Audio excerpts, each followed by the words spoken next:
অভয়া তিলোত্তমা ছাড়াও রাজ্য সরকারের ওপর একটা কিরম যেন বীতশ্রদ্ধ হয়ে গেছে সাধারণ মানুষ।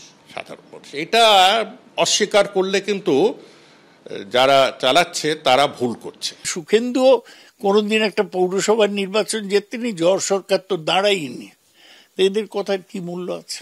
সিটও দিচ্ছিল না, কেন এই ওই আজে বাজে বলে, যা মনে চায় বলে ফেলে। এখন সৌগত বাবু সেই কোনো বাজারে মূল্য আছে, আর এইসব স্টেটমেন্টের জন্য ওরা বদনাম করছে নিজেকে নিয়ে। আরজিকর মেডিকেলে তরুণী চিকিৎসককে ধর্ষণ খুনের ঘটনার প্রতিবাদে নাগরিক আন্দোলনের জেরে চরম অস্বস্তিতে পড়েছে তৃণমূল।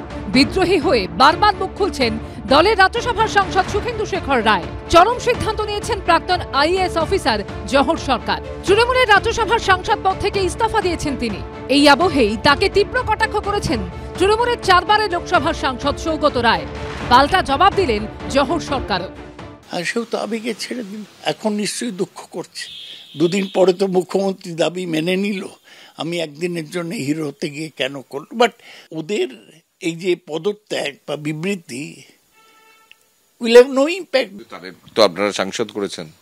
আমরা করেছি, ভেবেছিলাম পার্টির হয়ে ভালো বলতে পারে, হয়তো কিছু বলবে, কিন্তু পলিটিক্সটাই যদি ভুল করে শুধু বললে তো কিছু হয় না। সৌগতবাবুর মতন লোক এই যে পদত্যাগ নীতির জন্য ছাড়া, প্রলোভন কাটানো, মোহ ছাড়া বছরের পর বছর এমএলএ হোক, এমপি হোক, লজ্জায় হোক, নির্লজ্জভাবে হোক চালিয়ে গেছেন। এইসব পদ ছাড়া ওদের কি অবস্থা হবে ভগবান জানে। সৌগত বাবুর বয়স হয়েছে, অন্য লোক হলে আমি বলতাম যে বার্ধক্যের ছাপ পড়ে গেছে তার কথাবার্তায়। সৌগত বাবুকে তো এবার সিটই দিচ্ছিল না। আমি যা শুনেছি মমতা ব্যানার্জি নাকি ওকে লড়াই করে দিয়েছেন। বুধবার প্রেসিডেন্সি বিশ্ববিদ্যালয়ে প্রতিবাদ সভায় যোগ দেন জহর সরকার। সেখানে অত্যন্ত কড়া সুরে তিনি বলেন, তৃণমূল ছেড়ে হাফ ছেড়ে বেঁচেছি। আমার প্রথমে যাওয়াই উচিত ছিল না, সেটাও বুঝেছি।